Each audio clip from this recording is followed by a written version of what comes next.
Cette semaine, l'association Anjou-Madagascar fête ses 10 ans. C'est une association angevine, enfin qui déborde même Angers stricto sensu, qui existe, comme on vient de le dire, depuis 10 ans et qui travaille, comme le nom de l'association l'indique, avec Madagascar. On va rappeler avec son président, qui est là aujourd'hui, Henri Merceron, comment est née cette association, comment elle s'est développée et puis ce qu'elle fait avec Madagascar. Mais aujourd'hui, nous avons la chance en plus d'avoir un invité exceptionnel, puisque c'est le partenaire principal d'Anjou-Madagascar sur place qui est venu en France pour cet événement. C'est le maire de la commune de Mandanodona, on dit, ou Manandouna. Manandouna. Et cet invité, eh bien, c'est Philibert Randrianevo. J'espère que je n'écorche pas trop votre nom, monsieur le maire. C'est juste. C'est ça. Alors, on est très heureux de vous avoir parce que on parle souvent de partenariats comme ça avec d'autres pays, et on a déjà parlé ici à ce micro avec Henri Merceron, le président du travail qui est fait par Anjou-Madagascar. Mais avoir le point de vue des gens qui vivent sur place, c'est important pour nous. Et on va être heureux d'avoir votre point de vue et votre parole sur eh bien la vie chez vous, dans votre village.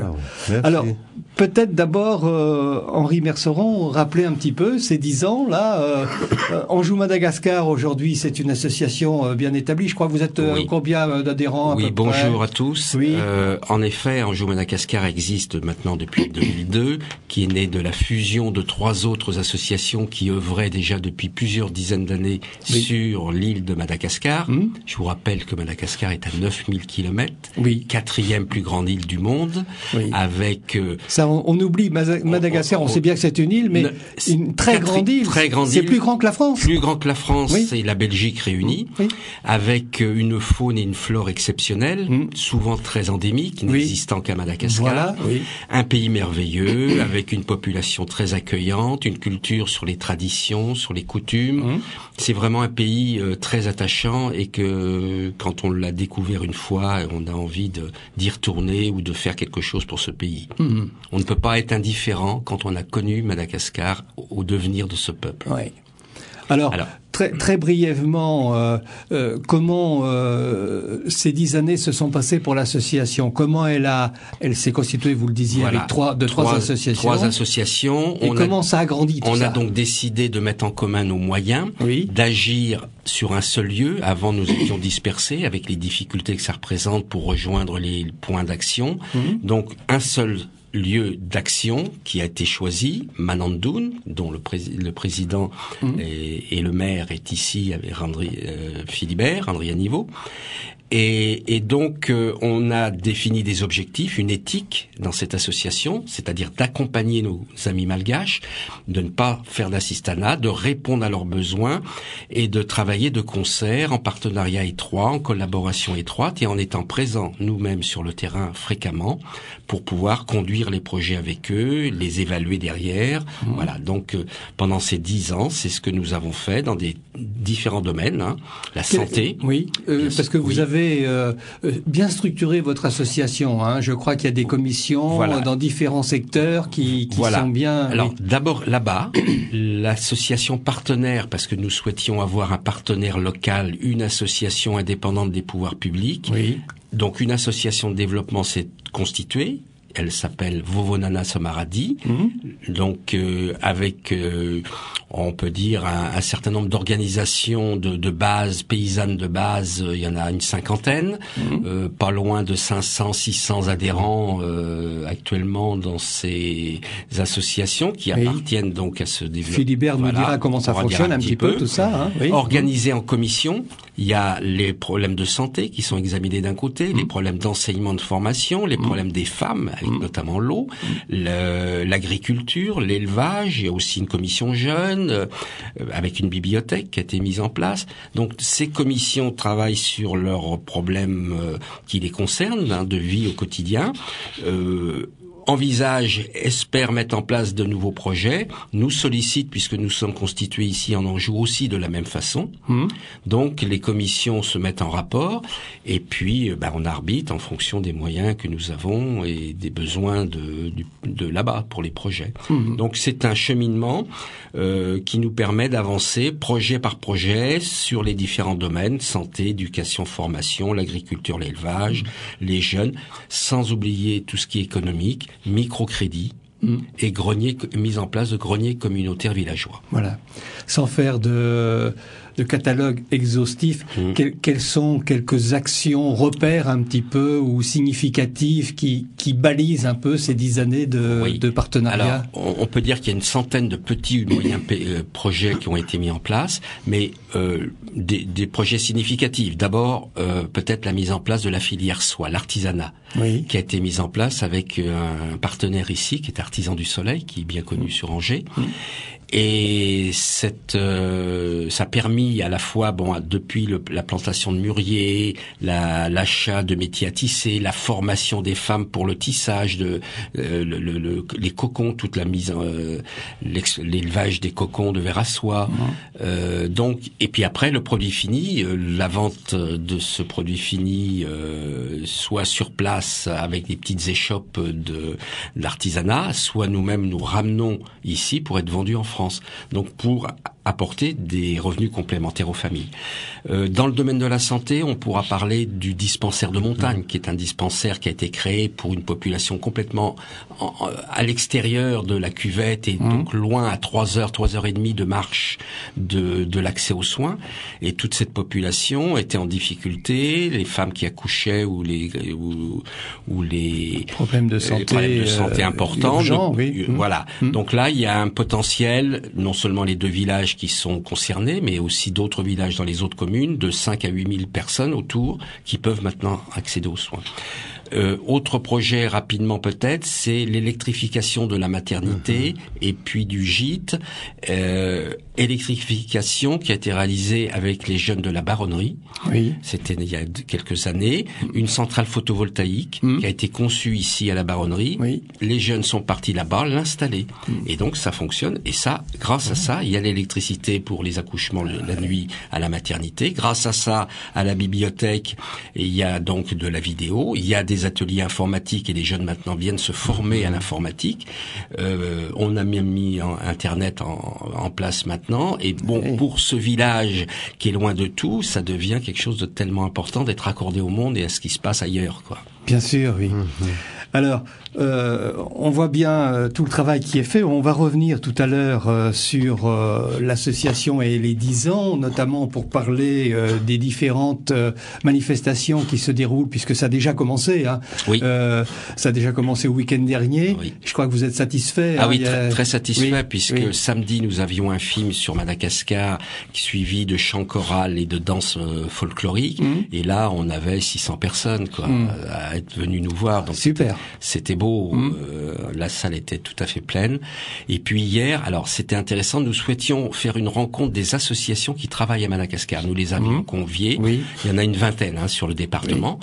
Et nous étions une dizaine autour de la table hier à pouvoir échanger de nos expériences respectives. Très intéressant. Et puis des difficultés aussi que nous avons parfois pour avancer, parce que on souhaiterait quelquefois aller un peu plus vite. Je pense que Philibert est bien au courant et que là-bas, il faut peut-être prendre un peu plus de temps. C'est la notion du temps n'est pas toujours la même ici et là-bas. Mais voilà, on avance, c'est le principal. Voilà. Donc en fin d'émission, on parlera des manifestations et de la programmation de cet anniversaire pour les jours qui viennent. Mais je voudrais qu'on profite de la présence de Philibert Randrianevo pour justement prendre mieux connaissance à travers vous qui vivez là-bas en permanence de ce qu'est votre village. Alors je crois que ça se situe à peu près à 200 km de la capitale. Hein. Oui. Oui.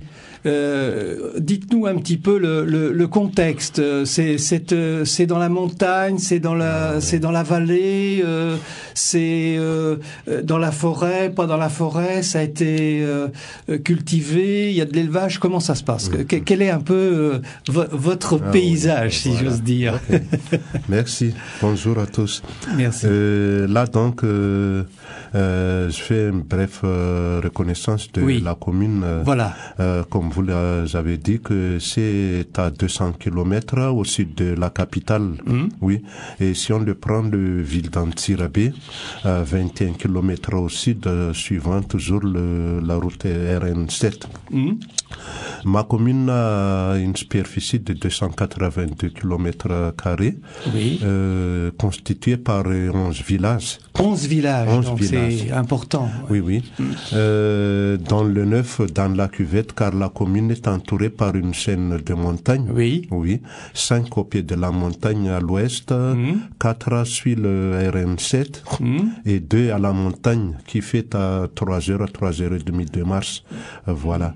Nous avons 15 000 habitants. Oui. Dont 56% sont moins de 18 ans, donc ça fait dans le 8 000 comme ça. Population très jeune. Très jeune. Avec des besoins d'éducation, de santé, d'accompagnement. J'imagine que ça doit être une grande préoccupation à gérer, ça, pour à la fois le président de l'association que vous êtes, mais le maire surtout, en tant que... Oui, de la commune. Oui. Et là, donc, la principale activité, c'est l'agriculture et l'élevage, car on est rural. Mais si on parle d'agriculture, c'est pour voir à le niveau des vies des paysans que un agriculteur, c'est en moyenne 800 arts. C'est quelques-uns qui en ont 1 hectare de plus, mais c'est 800 arts, 500 arts pour une famille. Oui. C'est un grand jardin pour nous Français et pour vous, c'est une exploitation et qui fait vivre une famille. Voilà. Et quelles sont les cultures qu'on fait, Philibert? Là, le principal culture, donc, c'est le riz, car c'est le riz, l'aliment de base des Malgaches. Donc, c'est le riz en temps pluvial, mais on a fait quand même aussi des cultures contre-saison qui a beaucoup quand même aussi changé le niveau de vie des hommes, car avant, on ne fait pas ces cultures contre-saison-là. Donc, une fois que qu'on a fini la récolte, la famille ne fait rien, mais se met dans la cour au pied de tas de foin, comme ça. Mais actuellement, quand on a fait la culture contre-saison, il n'y a pas de repos dans toute l'année. Une fois qu'on a terminé la récolte des riz, on commence à labourer, à commencer sur la culture contre-saison. Oui. Voilà, donc... Et vous avez aussi des cultures maraîchères, quand même, pour apporter un complément? Non, pas vraiment? Oui, on le fait, mais on le fait sur les rizières toujours, donc parmi les cultures contre-saison. Voilà. Mais notre avantage, on peut dire avantage ou bien inconvénient, car nous, par rapport à la région de Vaknakarata, nous avons quand même un climat un peu spécialisé, c'est pas comme tous, il n'y a pas assez de gel chez nous. Donc, on fait aussi, nous avons des bas-fonds aussi. Et que si on n'arrive pas à faire la culture du riz, le repiquage en mois de mai, juin, on n'aura rien. Donc, il y a quand même des récoltes précoces. La récolte commence fin novembre, décembre. Et c'est nous qui ravitaillons tous les environs de la ville d'Antsirabe. Donc, à un prix un peu plus élevé. C'est pour cela que j'ai dit qu'il y a dans un sens avantage. Mais en voyant ce prix-là, les cultivateurs vendent. Oui. Et quand la période de se dire arrive, on achète d'Antsirabe. Aïe. Oui, c'est ça. Oui. Est-ce que quand même au niveau de la sécurité, je dirais alimentaire, vous arrivez à faire face, quoi? Est-ce que chacun mange à sa faim, pour parler concrètement? Là, donc, avant, il y a quand même des problèmes. sur cela, car avec ce petit surface que j'ai dit, et la famille dans les 7-8 dans une maison, dans une famille, ça ne suffit pas toute l'année. Oui. Mais c'est en faisant la rotation des cultures qu'on peut avoir quand même quelque chose. Mais l'avantage que quand on a eu le partenaire avec Anjou Madagascar, on a fait le grenier communautaire villageois, car ce que je viens de dire, qu'en période de récolte, nous avons des bons prix jusqu'au mois de février. Oui. Or, car notre récolte continue avec ce qui est des surfaces là, et ça se termine en fin d'avril. Oui. Donc, à partir du mois de mars, le prix de la récolte s'abaisse. Oui. Donc, à ce moment-là, on a incité les gens dans l'association, dans toute la commune, que si vous avez un peu les moyens, il ne faut pas vendre au période de récolte, mais rassemblez-vous, faites une association. S'organiser, quoi. Oui, s'organiser. Oui. On va faire une petite pause et on revient dans votre village, Philibert. Voilà. D'accord.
Nous n'avons pas quitté Madagascar puisque nous étions avec le groupe Alafia, qui est un groupe malgache qui nous a permis de souffler un petit peu pendant cette pause.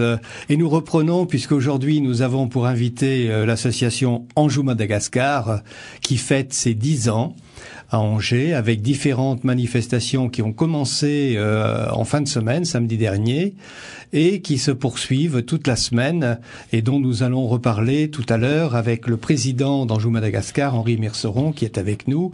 Mais nous sommes heureux aujourd'hui surtout d'accueillir Philibert Randrianevo, qui est le président de l'association partenaire d'Anjou, Madagascar, sur place là-bas, dans le village dont il est également le maire, et puis il est aussi très investi dans la chambre d'agriculture. Donc, Philibert, on a parlé un petit peu de votre village, vous nous avez situé, et je voudrais qu'on progresse un petit peu, si j'ose dire, dans la connaissance.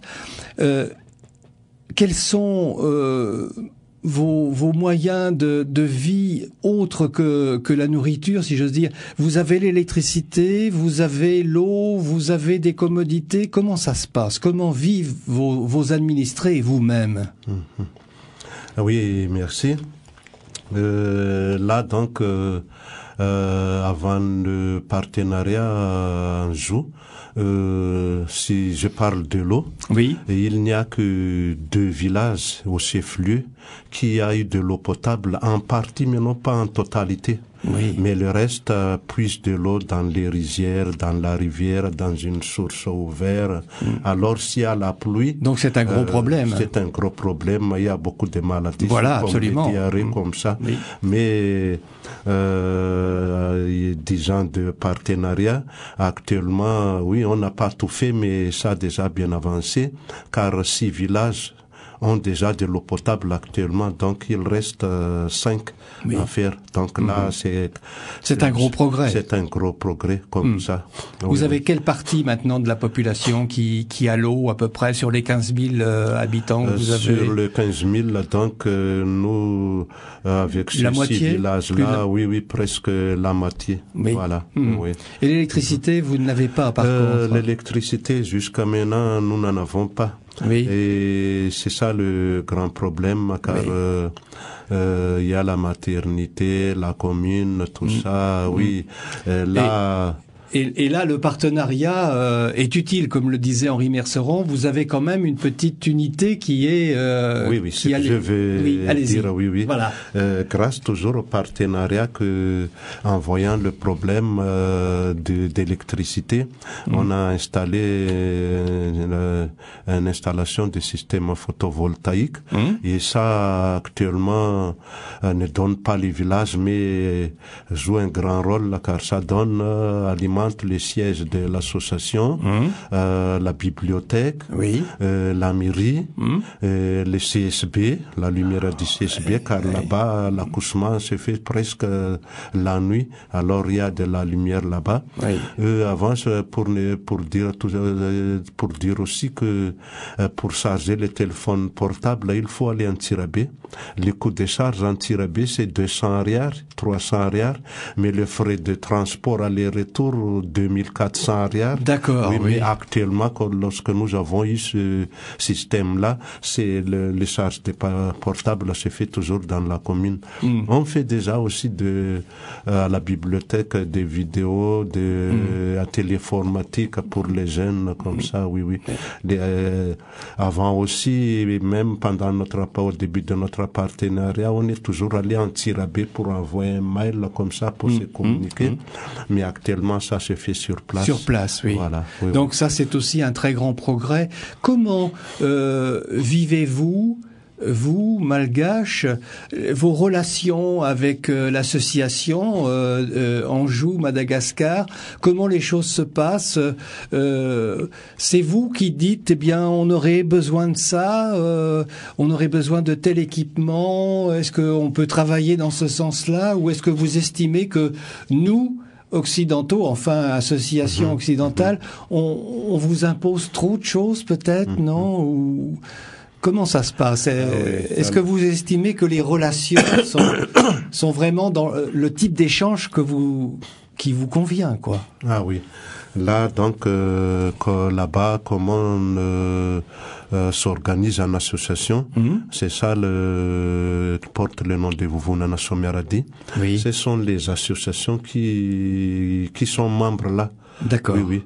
Donc, personnel, la morale, là. Et nous... Et là, vous en avez un très grand nombre. Je crois que c'est une centaine, non, d'associations. Oui. De petites associations. Voilà, des petites associations en moyenne, 10 membres de chaque, comme ça. Et en plus de ça, nous s'organisons aussi en commission. Donc il y a les commissions enseignement, commission santé, commission élevage, commission agriculture, commission jeunes, commission artisanat, commission environnement. C'est comme ça, et chaque commission a son chef. Oui. Membre de 4 à 5 personnes. D'accord. Donc c'est à partir de ces commissions-là que qui fait l'étude des besoins de la population sur toute la commune. Et c'est à partir de là que la commission fait l'étude. Oui. Oui, ça c'est prioritaire entre commissions. Bien sûr. Et après, nous avons notre conseil d'administration qui a un représentant par commission. Oui. Donc lorsqu'il y a des dossiers présentés, le conseil d'administration se réunit et étudie le projet qui est le plus prioritaire. Voilà. Donc sa commission défend son projet comme ça car il y a un représentant. Et si c'est fait, comment on va faire, comment nous allons faire ce projet-là, car là, en Madagascar, nous savons que c'est bien normal là, pour que le projet marche bien aussi, l'exigence des apports bénéficiaires. Donc c'est sur l'étude que nous allons. Donc si c'est ça le projet, voilà les coûts. Si nous pourrons le faire à notre propre force, c'est là, voilà. Ça fait combien comme ça. Donc c'est terminé. Donc c'est vraiment notre souhait. On envoie en Madagascar le projet par rang de priorisation et c'est à eux de voir ce qu'ils pourront faire. Donc on voit que c'est quand même un beau travail collectif. Voilà. C'est vraiment toute la communauté de votre commune qui est intégrée, associée à tout ce travail avec Anjou Madagascar. Alors je voudrais, parce que le temps passe très vite, Philibert, excusez-nous, il passe très vite pour les Occidentaux. C'est pas le même rythme que pour vous. On n'a que nos 27 minutes pour faire l'émission. Je voudrais revenir à Henri Merceron. Dites-nous un petit peu ce qui est prévu pour la fin de la semaine, puisque comme on n'a pas le temps de tout dire ici, il faut que nos amis auditeurs aillent au salon Kurnonski et ils continueront la discussion avec Philibert là-bas. Donc nous fêtons nos 10 ans, mais au mois de juin, c'était notre partenaire qui fêtait ses 10 ans à Madagascar. Et nous y étions pour les accompagner. C'est bien pourquoi Philibert est venu nous rejoindre aujourd'hui pour être avec nous. Alors, après ce week-end qui était déjà bien chargé, on a toute la semaine jusqu'à samedi prochain où il y a une rétrospective de l'ensemble de nos actions exposées, présentées, donc au salon Kurnonski, place Maurice Saillant, à côté de la Grande Poste, tout près du ralliement d'Angers, là en centre d'Anville. Donc juste de 11h à 19h, rétrospective, expo photo, des vidéos multiples sur l'ensemble des actions ou de présentations de Madagascar et de Manandoun, donc voilà. Avec quelques temps forts également. Le mercredi, lecture de contes malgaches à 15h et à 16h, mercredi prochain. Donc à noter. Et puis, vendredi soir à 20h, une conférence débat sur un thème, 10 ans à Madagascar, bien. Et maintenant, quelles sont les conditions d'un développement efficace? D'accord. Animé par Alain Machefer, ex-directeur de Ouest France. Et donc, on essaiera d'apporter des éléments de réponse. Bien sûr, il n'y a pas une réponse, mais on essaiera de construire un petit peu le devenir ou des orientations à mener pour être plus en adéquation aux besoins. Et voilà. Donc, et il y a une chose que c'est l'occasion peut-être de le dire, vous êtes très présent pour être en adéquation, ça me fait penser à ce que vous disiez tout à l'heure. Vous avez actuellement des jeunes là-bas. Ah oui, oui. Alors on essaye parce rapidement. On a beaucoup de demandes. Donc la bibliothèque par exemple a été mise en place par 2 jeunes filles d'Angers qui ont été pendant 3 mois installer la bibliothèque, récupérer les livres, recruter, former la bibliothécaire, mise en place des ateliers informatiques. Voilà. On vient d'envoyer ils sont partis, une infirmière et son amie sont partis 6 mois pour travailler au dispensaire là-bas de nos pays, parce qu'on travaille sur 3 communes maintenant. Il y a Manandoun, mais il y a aussi qui est dans au la nord. Montagne. Donc il y a 3 communes maintenant. Nous avons élargi notre lieu d'action puisque on fait un peu tache d'huile sur place. Et donc ces jeunes parti 6 mois là-bas, c'est quand même une sacrée expérience, à la fois pour eux, et puis pour ceux qui attendent une coopération, un travail en commun, et ça c'est super aussi, quoi. Eh bien, on poursuit cette conversation avec vous, voilà, au Salon Kurnowski toute la semaine. Merci Henri Merceron, merci Philibert. Merci.